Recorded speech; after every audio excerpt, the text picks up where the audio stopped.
Youth league സംസ്ഥാന general secretary PK ഫിറോസിന്റെ സാമ്പത്തിക ഇടപാടുകളെ കുറിച്ച് KT ജലീൽ ഉന്നയിച്ച ആരോപണങ്ങളിലാണ്.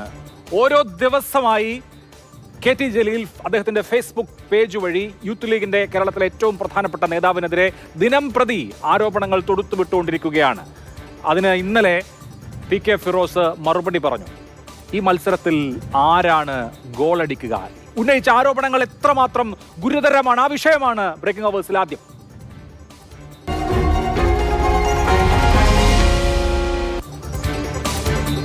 ആദ്യം നമ്മൾ നോക്കുന്നത് എന്താണ് KT ജലീൽ ഉന്നയിച്ച ആരോപണങ്ങൾ എന്നുള്ളതാണ്. 4 ആരോപണങ്ങൾ KT ജലീൽ ഉന്നയിക്കുകയുണ്ടായി.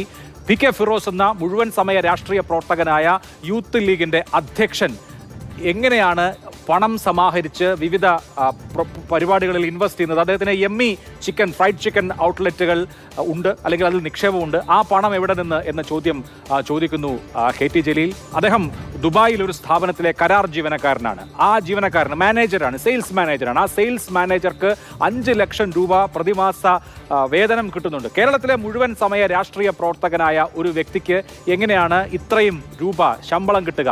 ഈ വിദേശത്തു നിന്ന് വരുന്ന പണം, അതായത് ഈ ശമ്പളം എന്ന രൂപേണ സെയിൽസ് മാനേജർ എന്ന തസ്തികയിൽ ജോലി ചെയ്യുന്നു, ജോബ് കാർഡ് ഉണ്ട് എന്നാണ് PK ഫിറോസ് പറയുന്നത്. അപ്പോൾ ഈ പണം റിവേഴ്സ് ഹവാലയാണോ എന്ന ചോദ്യം ഉന്നയിക്കുന്നുണ്ട് KT ജലീൽ.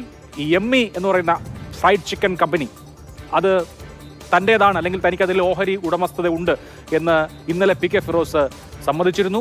ആ കമ്പനി നടത്തുന്നത് PK ഫിറോസിന്റെ ബിനാമിയാണോ എന്ന ചോദ്യം KT ജലീൽ ഉന്നയിച്ചു. ഒപ്പം ഈ ബിസിനസ് എങ്ങനെയാണ് ഒരു അഭിഭാഷകനായി സന്നദ്ധെടുത്തിട്ടുള്ള ഒരാൾ, അഭിഭാഷകൻ എങ്ങനെയാണ് ഇത്തരത്തിലുള്ള ബിസിനസ്സുകൾ ചെയ്യുന്നത് എന്ന ചോദ്യം KT ജലീൽ ചോദിച്ചു. അതുപോലെ വളരെ പ്രധാനപ്പെട്ട ഒരു ആരോപണമായി അദ്ദേഹം ഉന്നയിച്ച ഒരു കാര്യം, വിവിധ ചലഞ്ചുകൾ യൂത്ത് ലീഗ് പല ചലഞ്ചുകൾ വഴി പണം സമാഹരിച്ചിട്ടുണ്ട്. അതിൽ ഏറ്റവും പ്രധാനം ധോത്തി ചലഞ്ചായിരുന്നു. ധോത്തി ചലഞ്ചിനെ കുറിച്ച് ജലീൽ ആരോപണം ഉന്നയിച്ചിട്ടുണ്ട്. ഈ ചലഞ്ചുകൾ വഴി സമാഹരിച്ച പണം എവിടെ? ഈ പണമാണ് വിവിധ ബിസിനസ് പദ്ധതികളിൽ അല്ലെങ്കിൽ സ്വന്തം ബിസിനസ്സിൽ ഇൻവെസ്റ്റ് ചെയ്തിരിക്കുന്നത് എന്നുള്ളതാണ് അദ്ദേഹം ആരോപിച്ചിരിക്കുന്നത്. എത്രമാത്രം ആ കാര്യങ്ങൾക്ക് യുക്തിഭദ്രമായി മറുപടി പറയാൻ PK ഫിറോസിന് കഴിയുന്നു എന്നുള്ളൊരു പ്രധാനപ്പെട്ട ചോദ്യമാണ്. വാർത്താ സമ്മേളനം നടത്തി ഫിറോസ് മറുപടി പറയണമെന്ന ആവശ്യം യൂത്ത് ലീഗിനകത്തും മുസ്ലിം ലീഗിനകത്തും ഒക്കെ ശക്തമായിരുന്നു. ആ പശ്ചാത്തലത്തിൽ PK ഫിറോസ് ഇതിന് മറുപടിയും പറയുകയുണ്ടായി. PK ഫിറോസ് 2 കാര്യങ്ങൾ സമ്മതിച്ചു. ഒന്ന്, അദ്ദേഹത്തിന് എമ്മി ഫ്രൈഡ് ചിക്കൻ എന്ന സ്ഥാപനത്തിൽ തനിക്ക് ഓഹരി പങ്കാളിത്തം ഉണ്ട് എന്ന കാര്യം അദ്ദേഹം സമ്മതിച്ചു. അപ്പോൾ അദ്ദേഹം ദുബായിലെ കമ്പനിയിലെ സെയിൽസ് മാനേജറാണ് താൻ. ആ ജോലി ഒരു ഭാഗികമായ ജോലിയാണ്, പാർട്ട് ടൈം ജോലിയാണ് എന്ന് അദ്ദേഹം സ്ഥിരീകരിക്കുകയുണ്ടായി. ഈ 2 കാര്യങ്ങൾ ജലീലിൻ്റെ ആരോപണം സംബന്ധിച്ചു. പക്ഷേ അത് നിയമവിധേയമാണ്, അതിൽ നിയമവിരുദ്ധമായ ഒന്നുമില്ല. ഞാൻ ദുബായിൽ ഒരു ജോലി ചെയ്യുന്നു, ഇവിടെ മുഴുവൻ സമയ രാഷ്ട്രീയ പ്രവർത്തകരും അവിടെ പാർട്ട് ടൈം ജോലിയും എന്നുള്ളത് എങ്ങനെ ഇക്കാര്യത്തിൽ യുക്തിസഹമാകുമെന്ന പ്രശ്നം അവിടെ നിൽക്കുന്നുണ്ട്. ഞാൻ ജോലി ചെയ്യുന്നുണ്ട് എന്ന കാര്യം, അല്ലെങ്കിൽ ആ ജോലിക്ക് എനിക്ക് പ്രതിമാസ വേതനം കിട്ടുന്നുണ്ട് എന്ന കാര്യം സമ്മതിച്ചിരിക്കുന്നു PK ഫിറോസ് എന്നുള്ളതാണ് ആദ്യത്തെ കാര്യം. രണ്ടാമത്തെ കാര്യം, ഈ എമ്മി ഫ്രൈഡ് ചിക്കൻ കമ്പനിയിൽ തനിക്ക് ഇൻവെസ്റ്റ്മെൻ്റ് ഉണ്ട്, അല്ലെങ്കിൽ തനിക്ക് ഓഹരി പങ്കാളിത്തമുണ്ട് എന്ന കാര്യവും PK ഫിറോസ് അംഗീകരിക്കുന്നുണ്ട്. ഇനി നമ്മൾ അറിയേണ്ടത് ആരോപണങ്ങൾ, ഉന്നയിച്ചിട്ടുള്ള ആരോപണങ്ങൾ എത്രമാത്രം വസ്തുതാപരമാണ് എന്നുള്ളതാണ്. ഈ ഇൻവെസ്റ്റ്മെൻറ്റ് നിയമപരമാണോ? ഈ ജോലി, ഒരു മുഴുവൻ സമയ രാഷ്ട്രീയ പ്രവർത്തകൻ വിദേശത്ത് ജോലി ചെയ്യുന്നതിൽ എത്രമാത്രം നിയമപരമായ സാങ്കത്യമുണ്ട് തുടങ്ങിയ കാര്യങ്ങളാണ് ഇക്കാര്യത്തിൽ നമുക്ക് ഇനി അറിയാനുള്ളത്.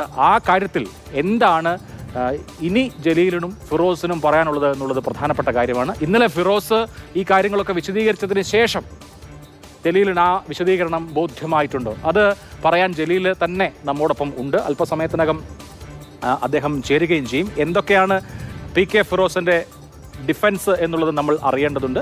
PK ഫിറോസിൻ്റെ ഡിഫൻസ് ഞാൻ നേരത്തെ പറഞ്ഞതുപോലെ അദ്ദേഹം ആവർത്തിച്ച് പറയുന്ന ഒരു കാര്യം, ഞാൻ നടത്തിയിട്ടുള്ള പണമിടപാടുകൾ, ഞാൻ നടത്തിയിട്ടുള്ള ട്രാൻസാക്ഷൻസ് നിയമപരമാണ്, നിയമവിരുദ്ധമായ പണമിടപാടല്ല, നിയമവിരുദ്ധമായ ഒരു പണമിടപാടും താൻ നടത്തിയിട്ടില്ല എന്ന് PK ഫിറോസ് പറയുന്നുണ്ട്. അദ്ദേഹത്തിൻ്റെ വാദങ്ങളാണ് ഇപ്പോൾ ഈ സ്ക്രീനിൽ പ്രേക്ഷകർ കണ്ടുകൊണ്ടിരിക്കുന്നത്. ദുബായിലെ കമ്പനിയിൽ വരുമാനമുണ്ട്, ദുബായിലെ കമ്പനിയിൽ നിന്ന് തനിക്ക് ശമ്പളം കിട്ടുന്നുണ്ട്, പക്ഷേ അത് 5 ലക്ഷം വരില്ല എന്ന് PK ഫിറോസ് പറയുന്നുണ്ട്. ഒരു ഫ്രാഞ്ചൈസിയിലെ പാർട്ട്ണറാണ് താൻ, രാഷ്ട്രീയ നേതാക്കൾ ബിസിനസ് ചെയ്താൽ എന്താണ് കുഴപ്പം എന്ന് പറയുന്നുണ്ട്. അതായത് തൻ്റെ ഈ എമ്മി ഫ്രൈഡ് ചിക്കൻ സ്ഥാപനം അതൊരു ഫ്രാഞ്ചൈസിയാണ്, ആ ഫ്രാഞ്ചൈസിയിൽ ഒരു പാർട്ട്ണറാണ് താൻ. അതിപ്പോൾ ഒരു നേതാവിന് ബിസിനസ് ചെയ്യുന്നതിൽ എന്താണ് അപാകം എന്ന നിലയിൽ ആണ് അദ്ദേഹം പറയുന്നത്. ഒപ്പം വേണമെങ്കിൽ പോലീസ് അന്വേഷണമാവാം, ഇക്കാര്യത്തിൽ അന്വേഷണം നടക്കട്ടെ എന്ന് അദ്ദേഹം പറയുന്നു. ഒപ്പം താൻ അഭിഭാഷകനായി പ്രാക്ടീസ് ചെയ്യാത്ത താൻ അതുകൊണ്ട് അഭിഭാഷകനായി എൻറോൾ ചെയ്തിട്ടുണ്ടെങ്കിലും താൻ അഭിഭാഷകൻ എന്നുള്ള നിലയിൽ പ്രാക്ടീസ് ചെയ്യുന്നില്ല എന്ന കാര്യം കൂടി വിശദീകരിക്കുന്നുണ്ട് PK ഫിറോസ്. അപ്പോൾ ജലീൽ ഉന്നയിച്ച ആരോപണങ്ങൾ, അതിന് പി കെ ഫിറോസിന്റെ മറുപടി, ഇത് രണ്ടുമാണ് നമ്മൾ കണ്ടത്.